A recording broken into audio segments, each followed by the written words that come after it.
എല്ലാവർക്കും തൊപ്പി വേണം. എന്ന് ഓയിൽമുണ്ടിട്ടുണ്ടെങ്കിൽ ഓരോ ഓയിൽമുണ്ട് വേണം. എല്ലാവർക്കും ഓരോ വെള്ളക്കുപ്പായം വേണം. എന്നിട്ടിട്ടില്ലെങ്കിലും സംഗതി ഒന്ന് വേണം. ഒരു തൊപ്പിയുള്ളവർ 3 തൊപ്പി വാങ്ങണം.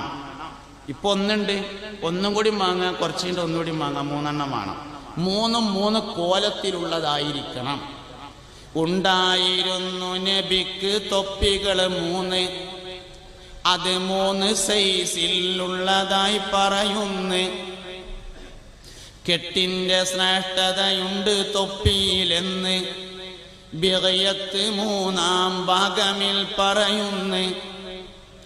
നമുക്കുള്ള വേഷവിധാനമിൽ നബിയല്ലേ വർദ്ധിച്ച മാതൃക എന്നതും മറക്കല്ലേ.